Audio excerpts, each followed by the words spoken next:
Seperti biasa, aku mau beres-beres lagi. Ini aku udah selesai belanja.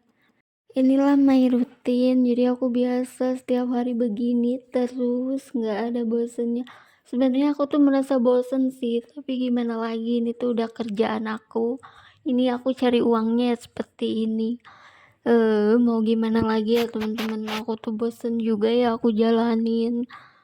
Karena ini cuma satu-satunya pekerjaan aku nggak ada lagi kerjaan lain setelah suami aku meninggal. Ini penghasilan aku dari sini, dari warung ini. Ini aku nggak sendiri, aku dibantuin mamaku. Jadi mamaku yang selalu bantuin aku gitu. Kalau misalkannya aku pergi kemana gitu atau aku pergi belanja, jadi mamaku yang giliran jagain warung.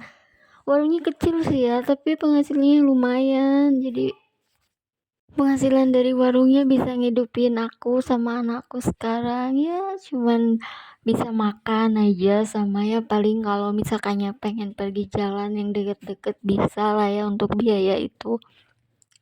Yang penting tuh sekarang untuk jajan anak ada, untuk makan anak ada, itu aja udah cukup, alhamdulillah aku syukurin. Tapi sebenarnya ya untuk Mirza itu aku udah dapet jatah sebulan sekali, jadi tuh aku dikasih jatahnya sebulan itu 5 juta, tapi kalau jatahnya itu aku nggak pakai, aku simpen aja di bank. Jadi kan aku pakainya kalau untuk sehari-hari ya dari warung aja, dari sini. Karena aku tuh hidupnya ya begini aja gitu, nggak mau yang mewah-mewah. Yang penting kalau misalkannya ada uang, mending aku tabung aja daripada aku poya-poya atau apa gitu. Soalnya kan sekarang itu Mirza itu nggak ada siapa-siapa ya. Maksudnya Mirza itu kan nggak ada bapaknya, jadi nggak ada yang tanggung jawab. Jadi aku tuh harus bener-bener bisa nge-manage uang supaya buat dia sekolah nanti. Makanya jatahnya itu nggak pernah aku pakai, jadi aku langsung simpen aja. Setiap dapat kiriman jatahnya dia, yaudah aku simpen, langsung simpen. Jadi aku pakainya tabungan yang berjangka gitu, biar nggak keambil gitu uangnya. Maklum kan ya ibu-ibu kalau misalkannya punya uang di rekening itu pengennya itu belanja terus. Jadi tuh ini tuh kegiatan rutinku guys. Jadi kalau pagi-pagi tuh aku tuh berangkat nganterin anak sekolah. Terus pulang nganterin aku langsung belanja. Ini habis belanja aku kemas, beresin. Terus habis selesai kemas beresin yang barang ini tuh aku langsung pergi jemput sekolah gitu. Jadi ya guys, warungku ini warungnya bebas. Jadi kalau misalkannya ada yang mau beli ya udah tinggal ambil-ambil aja sendiri. Terus nanti uangnya kasih ke aku tanpa aku ngelihat belanjanya apa, terus tanpa aku ngecek lagi, terserah. Aku itu tuh ya prinsipnya percaya aja gitu sama orang. Jadi sebenarnya sih akunya agak males nungguin warungnya. Jadi kan kalau misalkannya aku lagi duduk-duduk aja begitu, terus ada orang beli, aku bilang, "Ya udah ambil aja, nanti orangnya kasih uang." Terus aku nggak tahu dia itu belanjanya apa, belanjanya segimana juga aku nggak tahu. Yang penting dia kasih uang ke aku, dia ngomong belanjanya ini, ya udah aku ambil aja uangnya. Mungkin aja ada orang yang nggak jujur ya guys, kayak misalkannya ngambil barang segini, terus ngasih uangnya segini, itu kan kita nggak tahu. Tapi aku masa bodoh sih ya, bodoh amat gitu. Yang penting nggak apa ya, yang penting aku bisa belanja lagi, yang penting aku bisa ngasih jajan anak ya udahlah gitu. Jadi kurang terurus gitu, aku ngejaganya itu kurang kurang fokus gitu loh. Kadang kalau misalkannya tidur siang itu kan aku udah di dalam, orang panggil-panggil, ya udah ambil aja nanti uangnya taruh, bilang gitu. Kalau misalkannya orang gak jujur ya udah terserah dia, itu urusannya dia sama Allah.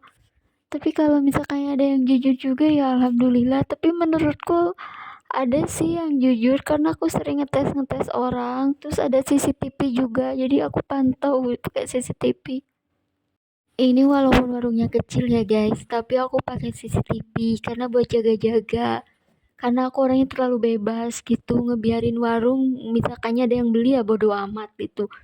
Jadi ya aku kepikir ya udah pakai CCTV aja daripada misalkannya ada orang yang curang kan ya. Tapi sampai saat ini yang aku lihat, yang aku pantau gitu, nggak ada sih orang yang curang, alhamdulillah semuanya jujur. Tapi awal-awal pas, mereka belum tahu ya kalau misalkannya aku pakai CCTV, ada juga yang ketahuan ngambil barang atau rokok juga sampai satu kresek ngambil rokok. Terus aku nggak buat apa-apa sih, kayak aku panggil aja gitu orangnya, terus aku omongin, terus aku kasih buktinya.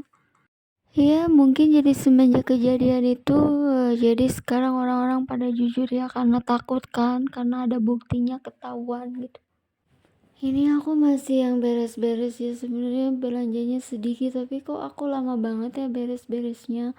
Karena tuh aku orangnya harus rapi banget kalau menata-nata barang itu, aku nggak bisa sembarangan disimpan aja begitu, enggak. Jadi aku tuh harus yang bener rapi gitu, nggak tahu kenapa emang sifat aku tuh begitu. Ini tuh aku sebenarnya udah 4 tahun sih yang ngewarung kayak gini, cuman yang kerasa, maksudnya yang kerasa ada bener-bener ada untungnya tuh ya tahun-tahun terakhir ini ya, 1 tahun terakhir. Dulu itu 3 tahun ke belakang itu yang ada modal terus ya, aku harus modal lagi.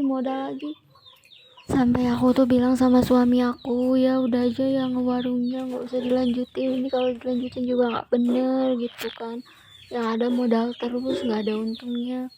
Tapi setahun terakhir ini alhamdulillah aku bisa ngerasain untungnya gitu ya, mungkin juga ini rezekinya anak yatim. Oke guys, ini aku mau pakai sepatu dulu, aku mau jemput anakku sekolah. Ini request anakku ya guys, jadi anakku bilang, "Bu, kemana-mana Bu tuh harus selalu rapi itu, pakai baju yang rapi, pakai sepatu gitu." Dia tuh masih kecil, masih kelas 1 SD, tapi dia itu tuh, apa ya, dia tuh selalu aja komen sama penampilan aku kalau misalkannya aku pakai baju yang, kurang matching gitu menurut dia. Entahlah kenapa dia tuh masih kecil tapi dia tahu banget yang harus ibu harus begini begini begini. Jadi tuh kebanyakan aku tuh dipilihin bajunya sama dia. Misalkannya, "Bu, hari ini Bu pakai baju yang ini ya, besok Bu pakai baju yang ini ya." Ini aku udah sampai di sekolahnya dia guys. Sini tuh namanya tuh MI Nurul Huda Buniwangi. Ini tuh pulang sekolah tapi dia minta dicukur dulu, katanya disuruh gurunya suruh dicukur. Ya udah kita mampir dulu ke tempat cukur. Oke guys, sampai di sini dulu.